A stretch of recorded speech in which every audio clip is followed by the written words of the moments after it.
As a singer, guitarist, songwriter, producer, Steve Postell has played with legends. He's co-written with icons and brought heart to every project he's touched, whether it's his work with David Crosby or his role in the super powerhouse group that is the Immediate Family.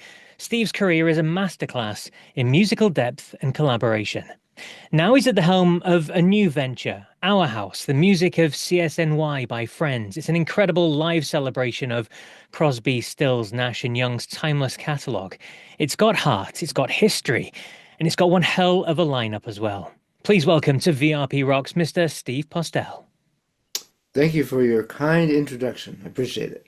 Oh, it's nice to speak with you, Steve. Thank you so much for taking the time. Now, as we mentioned there, your new project, Our House, the music of CSNY by Friends, brings up the association that you have with the legend that is and was David Crosby. So talk to me first about how you two met and how did you first team up to work together?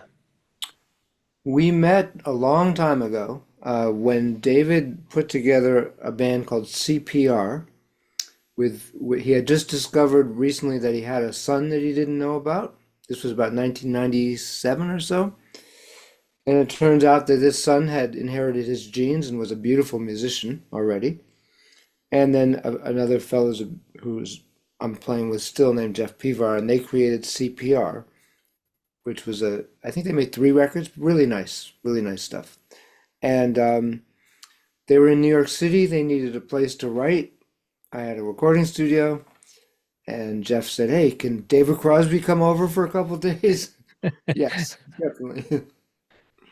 So that's when I met him, and then we stayed in touch. We ended up occasionally doing a show together, or there's a benefit, and we ended up ultimately writing together, and it just was a long history of knowing this wonderful man and iconic musical figure.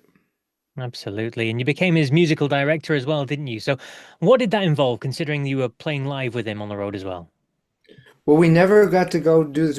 I got to do individual shows with him. Yeah. The tour that was supposed to happen, which me and his son James Raymond were essentially musical directing, never got to happen. We were a month away from the beginning, and he passed away. It was quite shocking, disappointing, sad, all those things. We did get as far as choosing the set list, arranging the songs, picking the band, rehearsing, and we just didn't get to go do that with David. But I feel like, we learned all that stuff. He taught me all that music. It's now part of me, and so in that way, I miss him terribly, but it lives on in my hands when I'm playing his parts.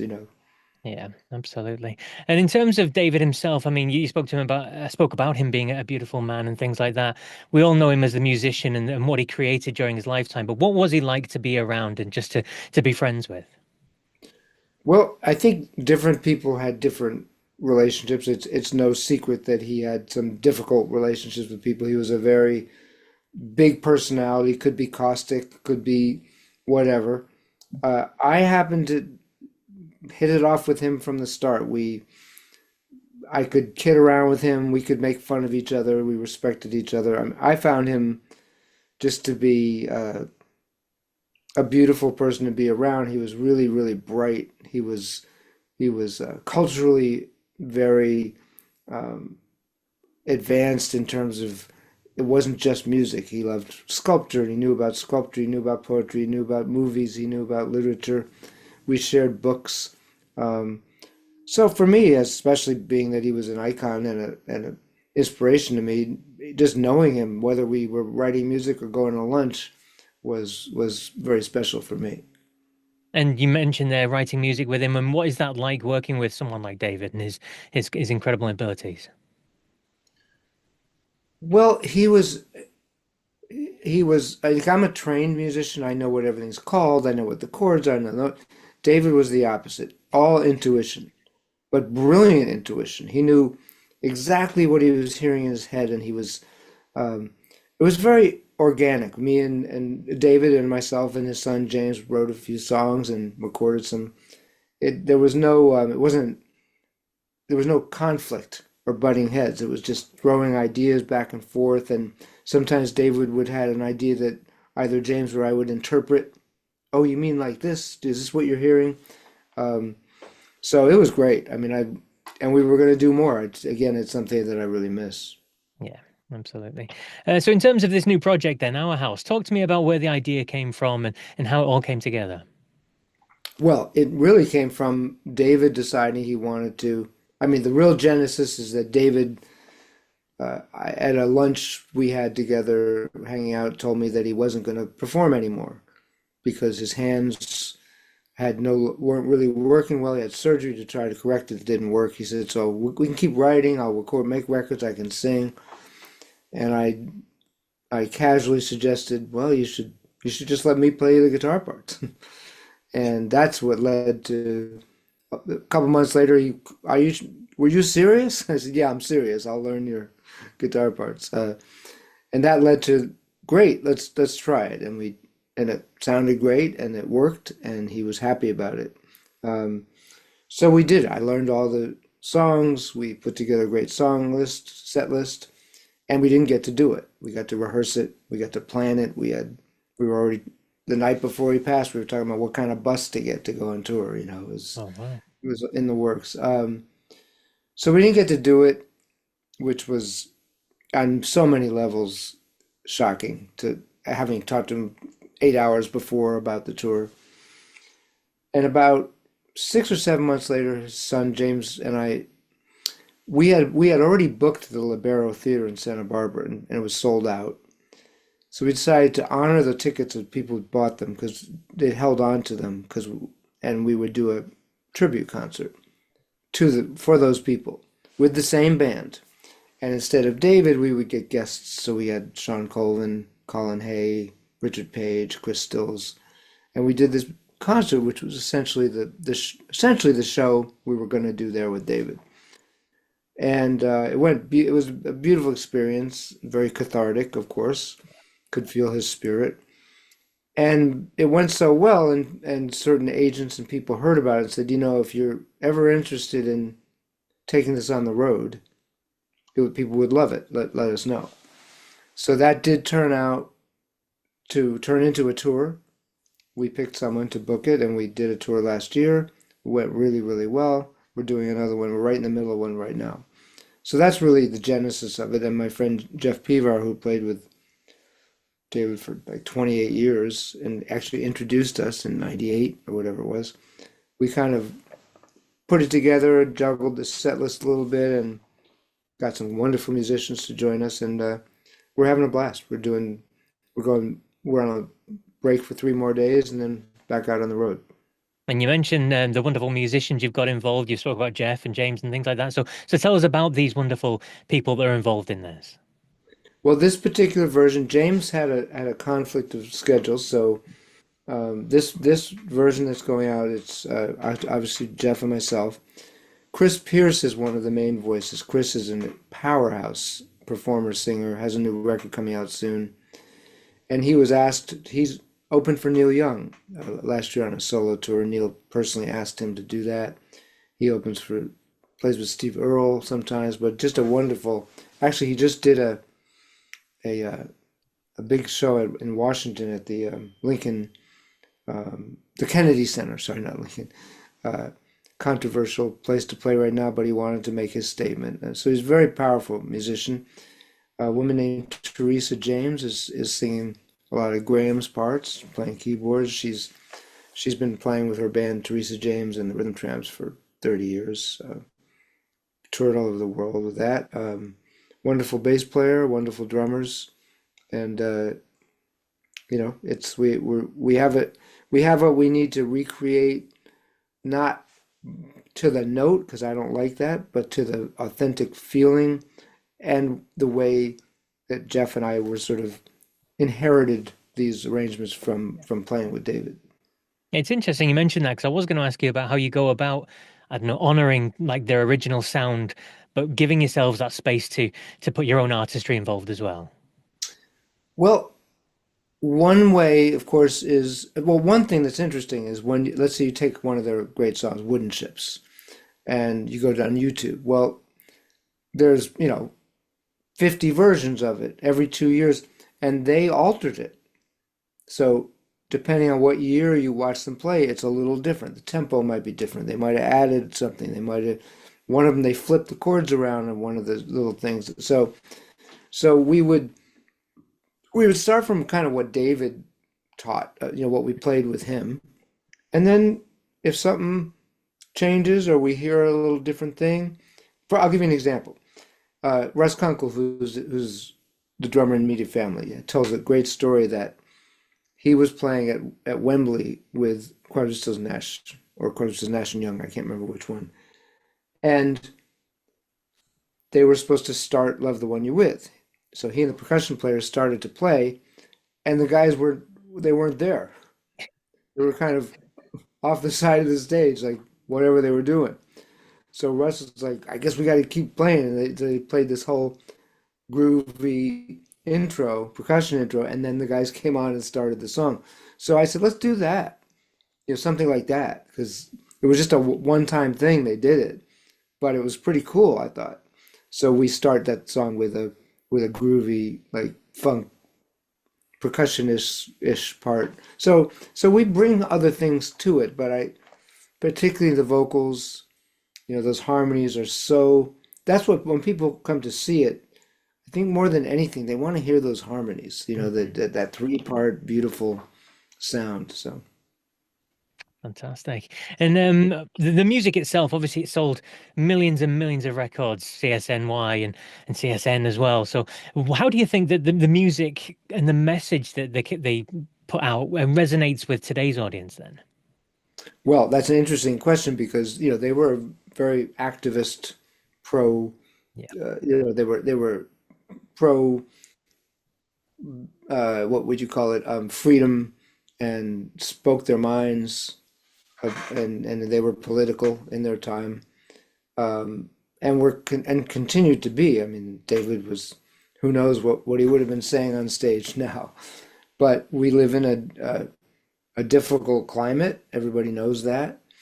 And so to me, the songs resonate and their message resonates incredibly now. Like there's no so the stories have changed. So when we play Ohio, there weren't just four kids killed at Kent State, but the sentiment and what's going on in the world, it's pretty pertinent, I think. So I mean, I don't do any political yakking from stage. I don't believe in that. There's all kinds of people there and they want to hear the music, and that's great. But I do feel that these messages, which are about humanity, are were very important to those guys and still are, and it comes through the music and the words.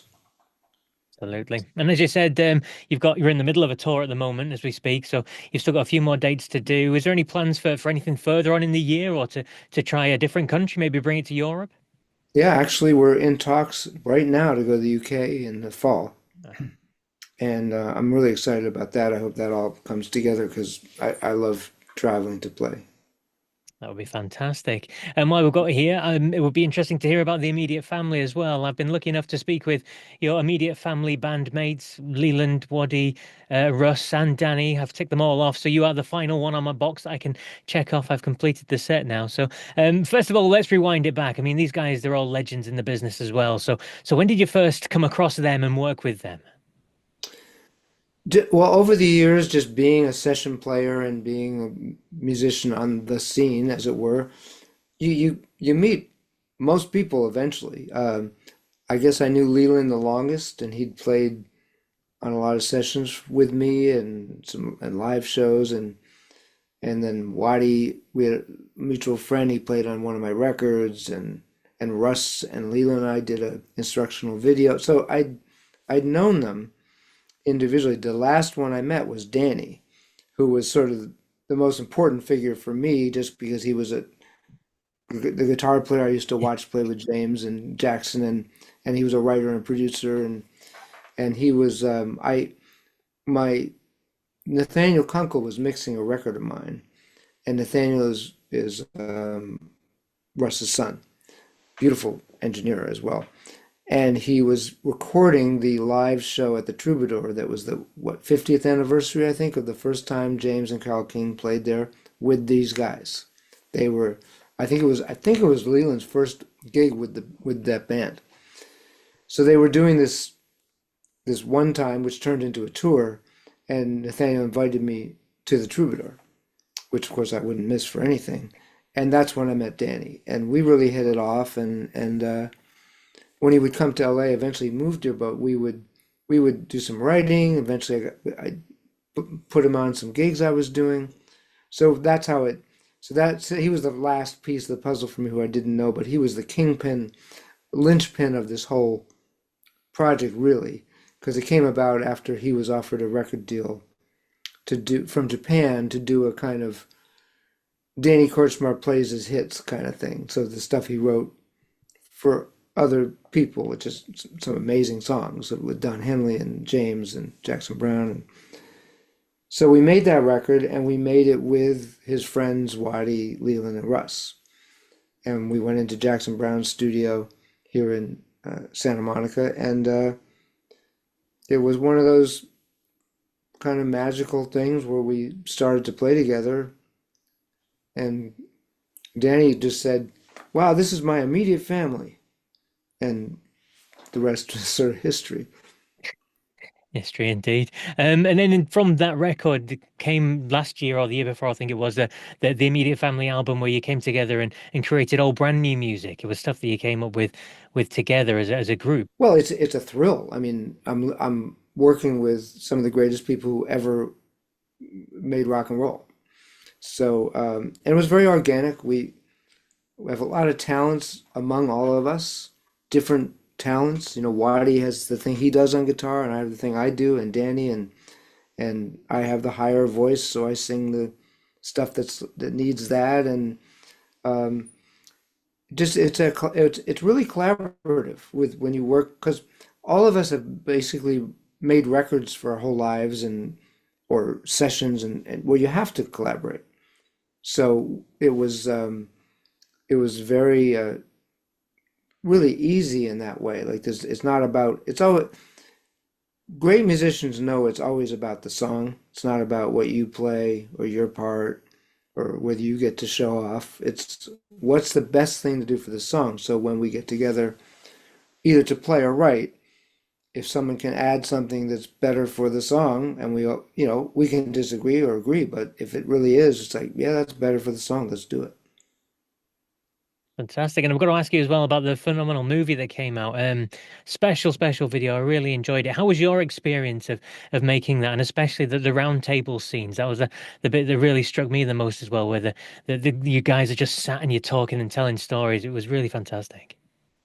I mean, yeah, I wish the whole conversation was. I mean, it was filmed. The director has it, but um, well, the movie was made by Denny Tedesco, whose father was Tommy Tedesco, one of the great really the first great session guitar player that everybody knew about, and he was played in this group of musicians called the Wrecking Crew, and the Wrecking Crew played on everything from Sonny and Cher records to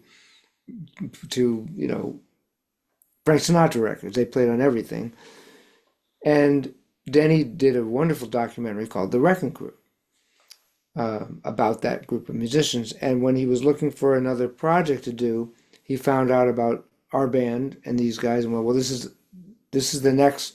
This is what happened after the Wrecking Crew was these guys, and they have a band now. So that's how it happened. And he was like, "This is great," and he got funding, and producers loved it.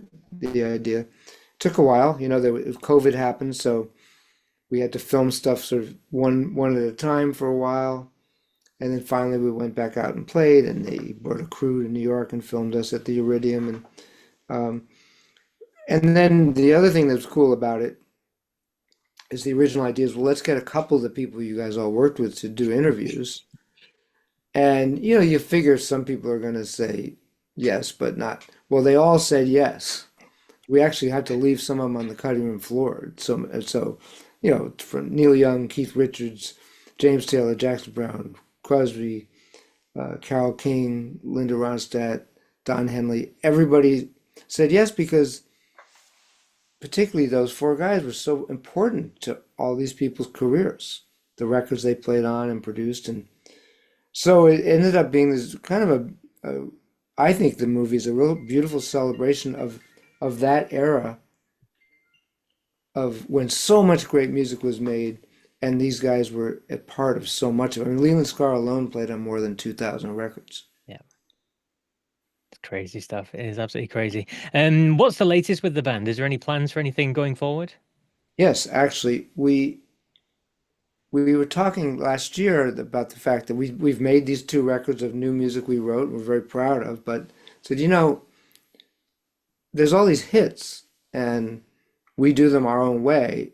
Let's just record those our way and have a record that's just hit songs. You know, Danny always says we're a cover band that plays all originals because you know, so which I'm sure is we'll put on the record somewhere. So we did. We recorded 11 songs, our version of all those songs I mentioned. Lawyers, Guns, and Money, and Werewolves of London, and Dirty Laundry, and Somebody's Baby, and New York Minute, and it's our version. It's nobody else's on it. The five of us. It's kind of there are a few overdubs, but it's kind of what we do live. And when I come off of this Our House tour, we'll start to mix it, and very excited about that because that's kind of the heart of the. I mean, we wrote really cool stuff, but the heart of the matter is this beautiful history. Fantastic. Look forward to hearing that. And speaking of different projects as well, we've got to mention your new album, Walking Through These Blues. I mean, talk to me about that record and what people can expect from it. Well, one thing is it was a long time in the making because of a few things. I started it and was more than halfway through it when COVID really hit. So that slowed things down in the sense of I couldn't really get anybody in here for a while and I couldn't go play. So I didn't want to finish it and put it out when there was nobody to play to. And so I kept working on it, which meant I could add players who maybe weren't available at first. I could add songs. Then when it was really close to being done, I released a version in Japan because I wasn't going to tour there anyway. They just wanted to have it. But I still, then the Immediate Family put out a couple records. So no need to compete with my own band. So I held on to it some more, and got to write a couple more songs for. I wrote the last song on the record is I wrote with Glenn Phillips from Toe the Wet Sprocket. Well, that never would have been on the record if I put it out when I started it. So it's a record that really was made over almost 4 years of time, and now is a great time to put it out. Corto Valley Records put it out, and yeah, I'm real proud of it, and I'm really happy about what came from having no time limit.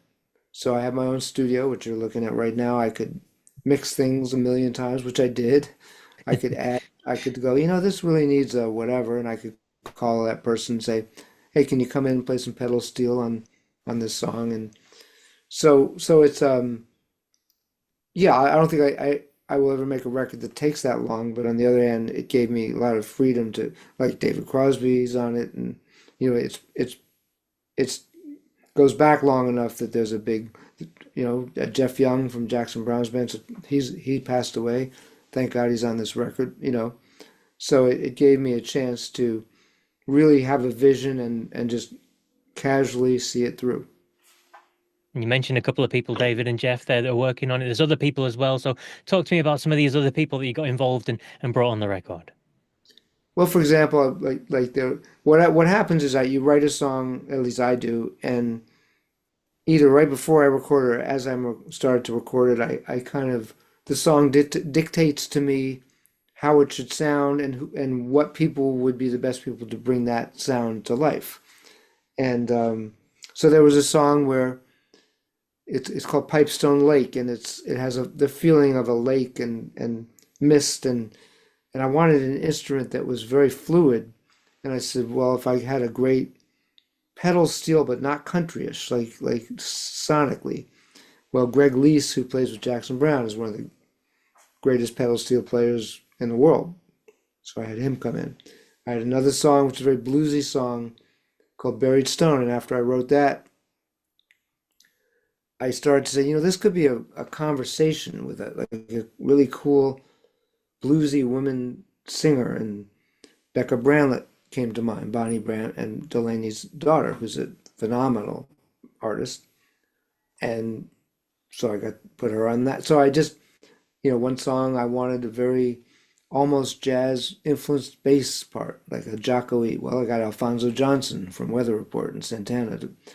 So I would just, the song would come in my head and I'd start to record it and I'd say, this could use whatever it was. One of them, like, I need a voice that's kind of ethereal doing these answers. Oh, David Crosby, that's the voice.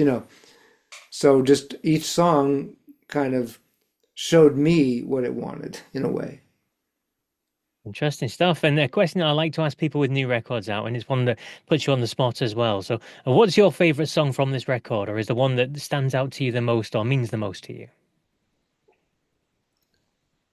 That is a hard question, of course. I think, though, in this case, I do love the way it came out, but the one that Crosby sings on, just, it was one of the last, things he recorded, and just having his voice in this song it's called When the Lights Go Out, and it's a very kind of ethereal, a bit of a majestic piece in a certain way.